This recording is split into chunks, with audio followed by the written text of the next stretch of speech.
Me revoilà pour les fameuses portes énergétiques. C'est un moyen de se connaître à soi-même, d'aller dans ces zones d'inconfort, d'aller dans des endroits qu'on ignore même de soi-même. Il y a plusieurs techniques, bien sûr. Il y a le psychothérapeute, le psychanalyste, le psychologue, et il y a aussi des outils comme le design humain. Ça m'a aidé. C'est pour ça que je vous en parle aujourd'hui. Pendant des années, j'ai suivi des psychothérapies, des psychanalyses, et j'ai voulu comprendre certains de mes mécanismes. Ben, la seule façon d'avoir une réponse, c'est le design humain. Donc, je ne dis pas que l'un est mieux que l'autre, je dis que c'est toujours un complément. Nous sommes dans un monde holistique. Donc, ce n'est pas binaire, ce n'est pas duel, il y a le bon et le mauvais. C'est la totalité me permet de voir et de comprendre beaucoup mieux que si je prends un seul chemin. Les portes énergétiques du design humain, elles sont un peu différentes des portes dites chakras, les roues en sanskrit. Et vous voyez sur le schéma ici qu'il y en a 1, 2, 3, 4, 5, 6, 7, 9 lorsque les chakras sur le corps sont au nombre de 7. Je ne connais pas bien l'histoire, donc je vais être assez bref. Je pourrais vous donner des noms de designers qui sont très bons, avec qui j'ai œuvré, si vous voulez aller plus loin. En tout cas, il y a plusieurs profils types qui sont les manifesteurs, environ 8% de la population. Il y a les générateurs et les manifesteurs générateurs qui représentent eux 70% de la population. Et dans ce chiffre, il y a 35% à peu près de générateurs et 35% de manifesteurs générateurs. Il y a encore deux profils. Il y a les projecteurs qui sont à peu près 20%. Dans cette catégorie, il y a le projecteur mental qui représente que 2% de la population mondiale. Et il y a le réflecteur qui lui représente 1% de la population mondiale. Quand vous avez votre carte de design humain, vous allez avoir des clés de perception de votre mécanisme, de votre chemin de vie assez incroyable. Et j'aimerais vous proposer juste un petit... je vais regarder ça, je le fais en direct, je viens d'y penser à l'instant. Je vais vous les afficher justement pour que vous puissiez voir ce dont je vous parle. En fait, il y a des portes, comme vous voyez là, colorées ou blanches. Ça va vous donner une indication de qui vous êtes. Donc, quand elles sont colorées, on appelle ça des centres définis. Et quand elles sont pas colorées, eh bien, on dit ça centre ouvert. Donc, si votre centre ouvert, par exemple, celui du haut, eh bien, s'il est ouvert, vous identifiez ce qui est inspirant. Et à ce moment-là, vous êtes aligné avec vous-même. Mais par contre, si vous êtes décalé, à ce moment-là, vous allez être occupé avec des questions sans importance tout le temps. Ça va sûrement vous parler. Le deuxième, le Ajna. Votre centre est ouvert, on est d'accord. Donc il est blanc. Si vous êtes aligné avec vous-même, eh bien, vous pensez de manière flexible, vous êtes à l'aise avec l'incertitude. Par contre, quand vous êtes décentré, quand vous n'êtes pas aligné avec vous-même, vous êtes dans une forme de frustration, eh bien, vous vous accrochez à des croyances ou à des concepts et vous en démordez pas. Mais là, vous êtes dans votre non-soi. Vous ne pouvez pas vivre dans ces conditions car ce n'est pas l'être que vous êtes réellement. La troisième porte, la gorge. Si vous êtes aligné, vous appréciez le silence et vous attendez sans complexe votre tour pour parler. Par contre, si vous êtes dans la frustration, à ce moment-là, vous essayez tout le temps d'attirer l'attention. Je ne vais pas tous vous les dire parce qu'on pourrait faire une grande vidéo sur le sujet, mais je vais vous les afficher là et vous pourrez faire pause et regarder avec précision si cela vous parle ou pas. Voici la petite présentation du design humain, mais vous avez aussi les chakras, 7 chakras des bouddhistes, des hindouistes, qui sont le racine, le sacré, le plexus solaire, le cœur ou le cardiaque, le gorge, l'œil, le troisième œil ou le coronal. Ça va être plutôt les mots occidentaux, mais bien sûr il y a aussi les mots sanscrits qui sont le Muladhara, le Svadhisthana, le Manipura, le Anatta, le Vishuddha, le Ajna et le Sahasrara. Je ne prononce pas forcément très bien. Tous donnent une indication de l'être que nous sommes à un instant T. C'est très intéressant de vrai avec eux. J'ai beaucoup lu sur leur signification et dans ce livret, si vous venez à la formation, donc je vous offrirai 6 livrets qui forment un livre sur cette formation. Dedans, j'ai fait la synthèse en fait de toutes mes recherches pour que vous ayez une vision en fait globale de ce qu'est le premier chakra et leur signification. Car comme je vous disais, selon le maître, selon les enseignements, vous allez avoir des significations différentes. Donc ce que j'ai fait, c'est que j'ai essayé de regrouper toutes ces informations et de voir tout ce qui était en commun. Tout ce qui était en commun, je l'ai écrit ici. Et tout ce qui était divergent, bien sûr, je l'ai mis de côté. Comme ça, vous avez un outil assez exhaustif. Je ne dirais pas exhaustif totalement, hein, bien sûr, hein, mais en tout cas, vous avez des informations qui vont être très larges et qui vont vous permettre d'être plus précis que si vous avez une seule technique de compréhension du chakra. Voilà pour ce qui est des portes énergétiques et nous nous retrouvons pour la prochaine vidéo. Imaginez avoir pris conscience, avoir senti votre corps énergétique. Eh bien, vous avez encore d'autres étapes. Je vais vous proposer, dans la suite de ces vidéos, 3 manifestations de corps subtil. Le premier, c'est le torus. Le torus, c'est cette forme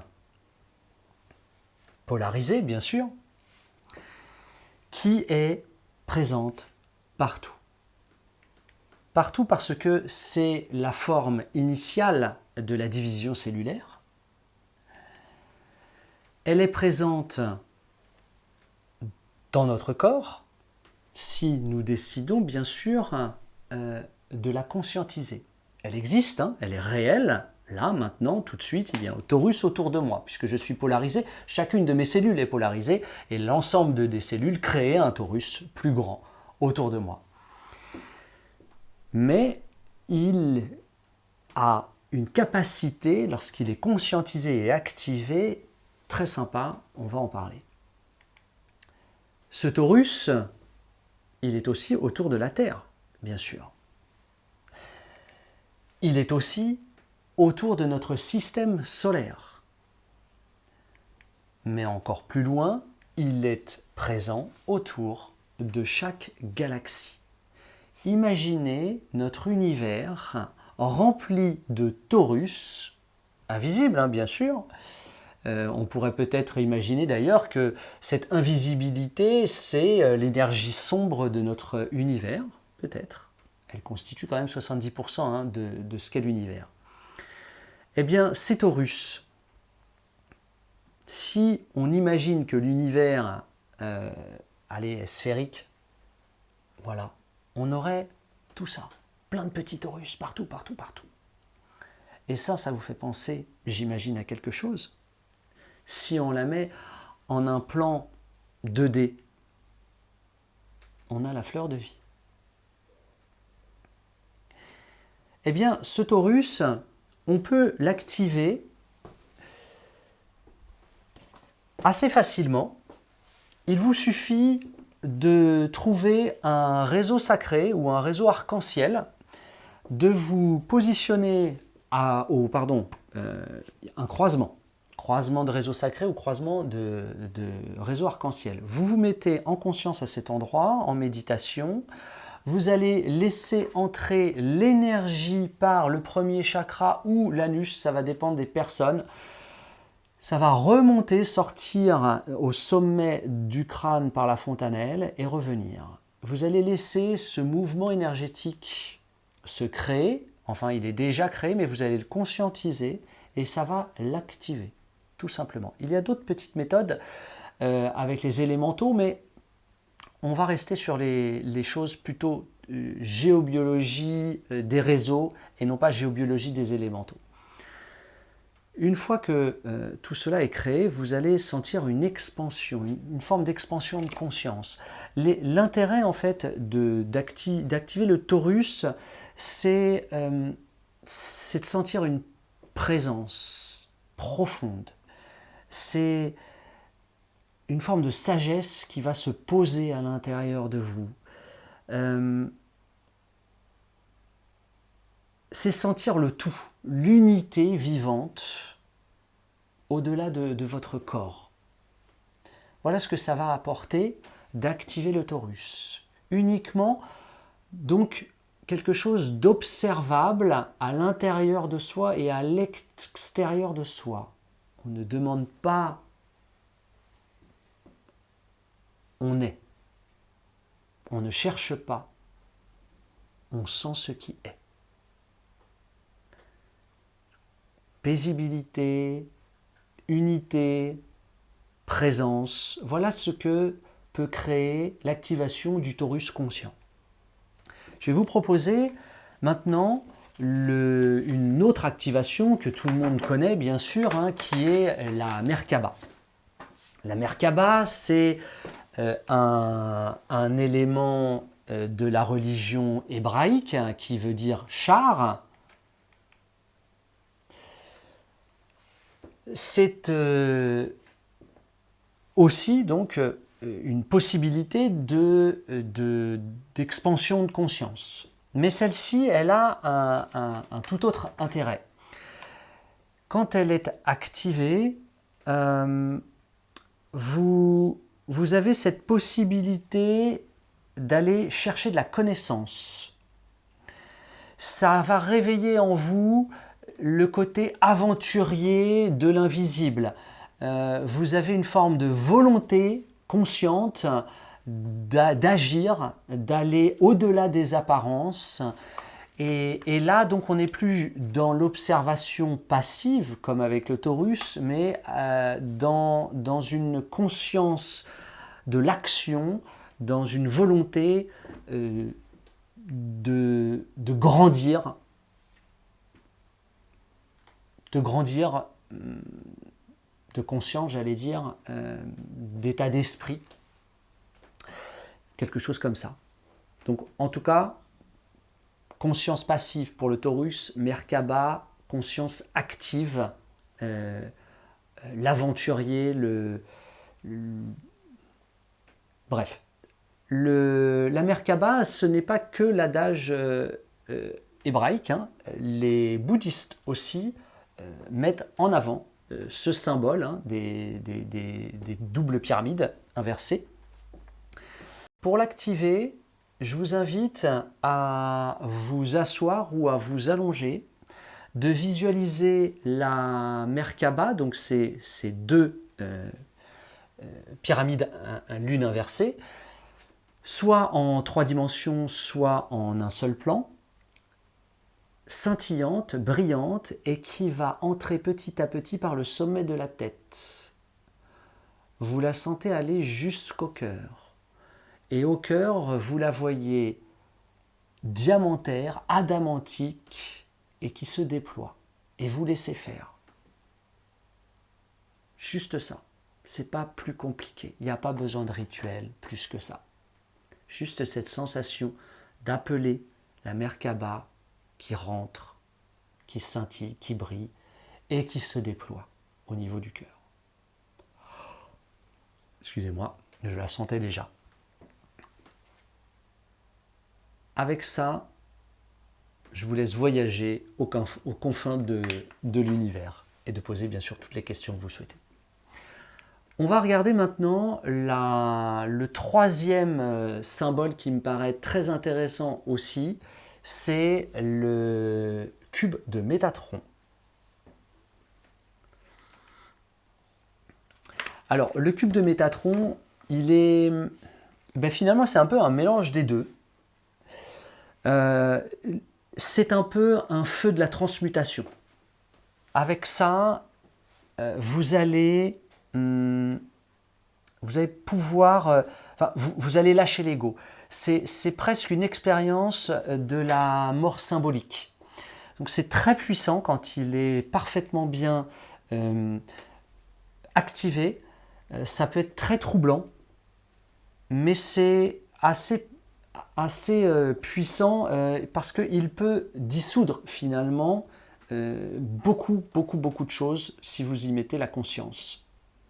Donc voilà, le feu transmutatoire me semblerait être la meilleure façon de parler de l'action du cube de Métatron. Pour l'activer, pareil, il va falloir faire une petite pause. Alors que je me rappelle, c'est donc il faut être dans un endroit.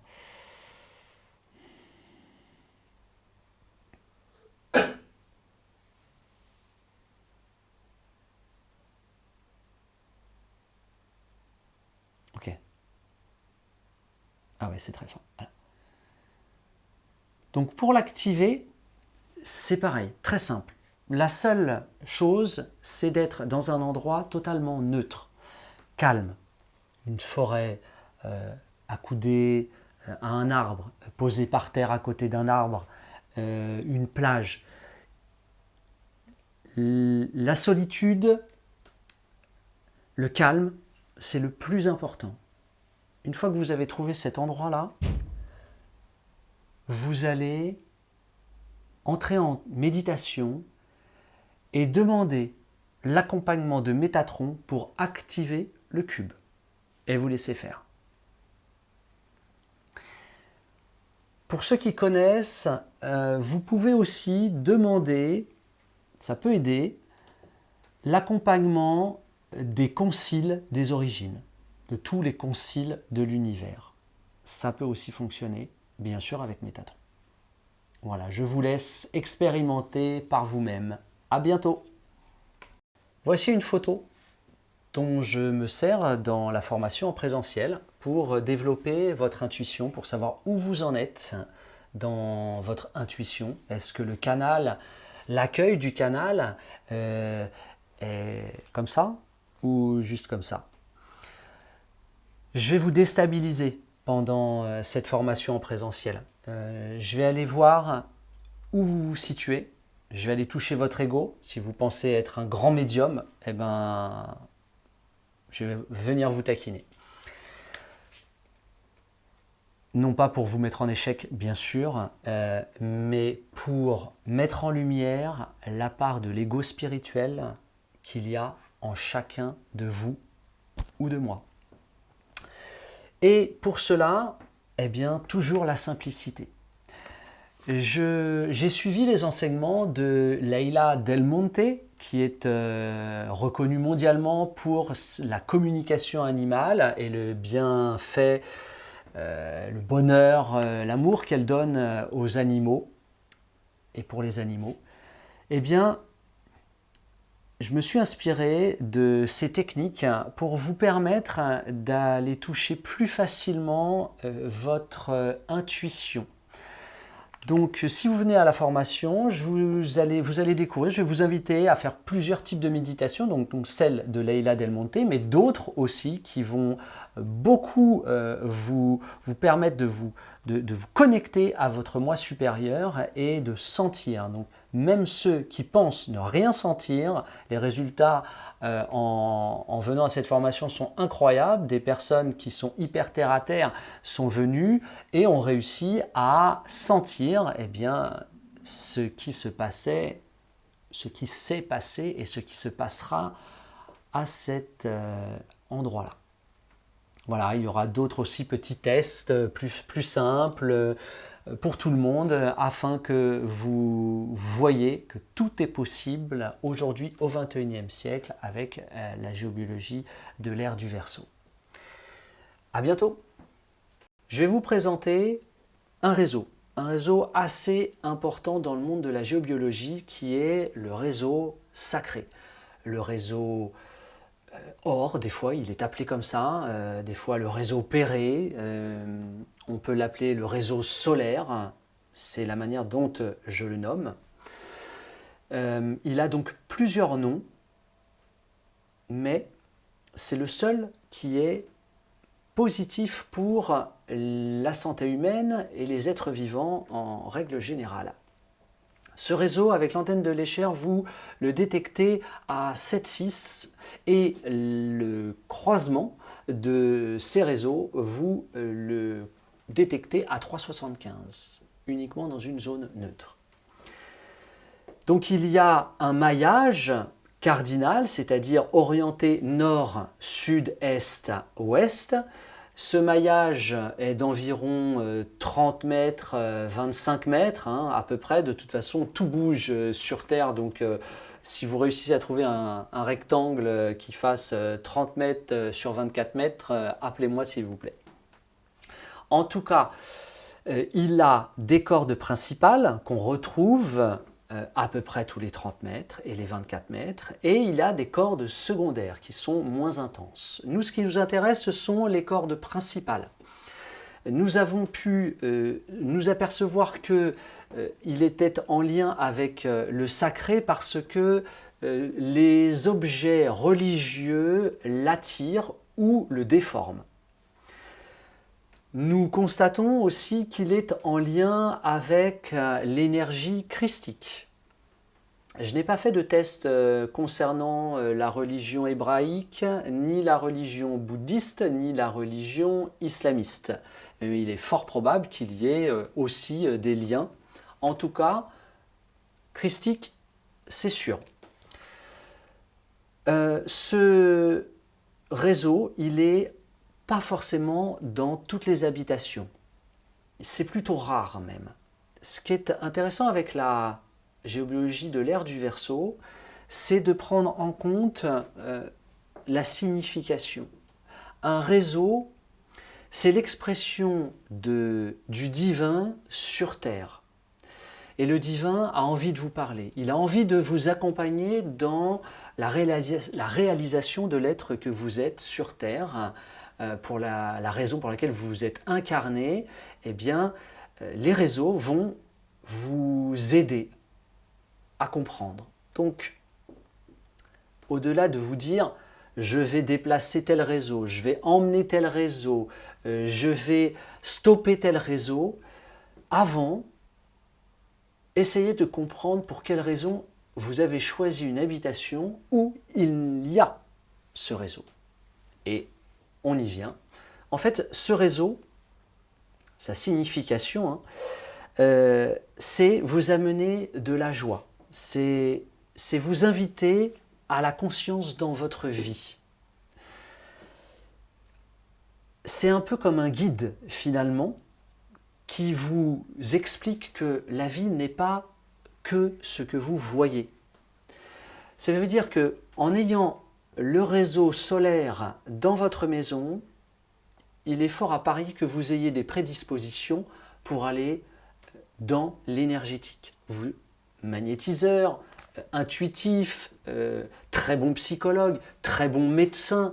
En tout cas, l'intuition va vous aider dans tous les métiers qui auront comme direction l'ouverture du cœur, aller vers l'autre. C'est aussi une expression de l'amour. Imaginez, vous avez ça chez vous et vous êtes quelqu'un de très triste. Eh bien, en effet, le sacré qui est dans votre maison, le réseau solaire qui est dans votre maison, vous invite à lâcher, le non-amour. Il est en train de vous dire, arrête ça s'il te plaît et reviens vers ta capacité, vers tes capacités innées, c'est l'amour des autres et l'amour pour toi-même.